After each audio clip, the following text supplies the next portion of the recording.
we're also working to learn more about the victims, those two police officers who were shot. News 6's Brian Didlake is live outside of Orlando Regional Medical Center, where the officers were rushed in critical condition last night. Brian, doctors say they're going to make it.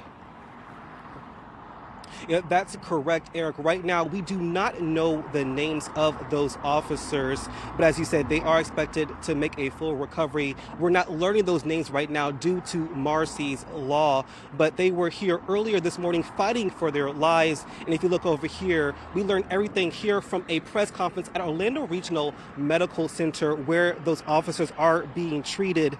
Orlando Health saying they were made for this exact situation. Take a look.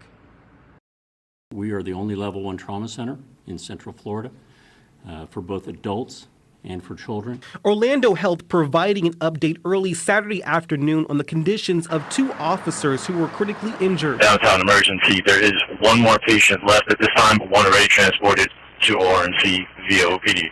You can hear dispatch audio of first responders just after 11 Friday night working to get those officers to safety. Orlando police say 2 officers were conducting a traffic stop for a vehicle linked to a homicide investigation.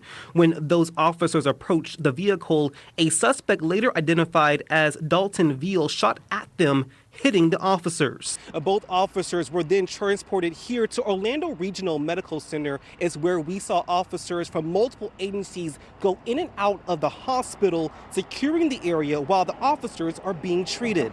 Both officers are with us. They're with their families.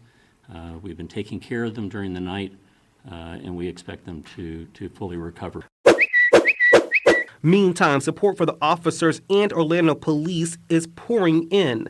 Florida's governor tweeting he is sending prayers for the officers, but says, quote, the perpetrator must face harsh justice. To those officers and their families who I had the opportunity to meet with earlier today, I want to thank them for their service and their dedication to our city. These people start offering their resources out there.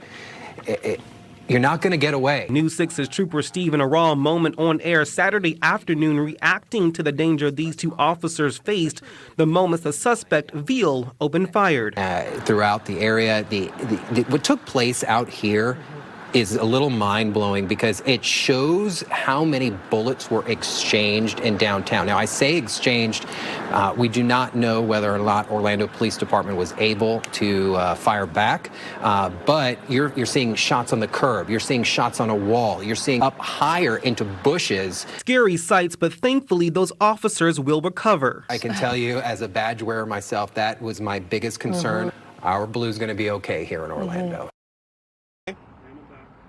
And now Trooper Steve went on to say this situation could have been a lot worse considering the timing of this. Many people were downtown just enjoying their Friday night. Again, both officers are expected to be okay.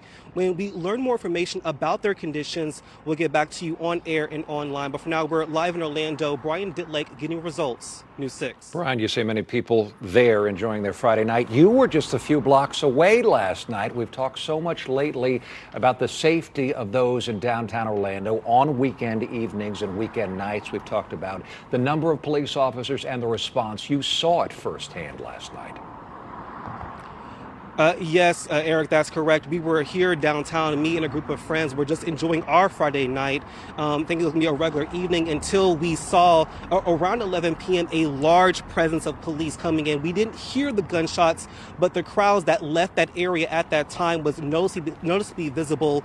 You went from a crowded street to barely anybody outside. Again, this was just a shocking thing to see while we were outside. And one thing that I do want to note that, Trooper Steve also said something about organized chaos. And while we were seeing people and officers with their long guns searching for evidence or searching for the suspect at that time, we were still directed out safely so that we can avoid the area while officers did their job.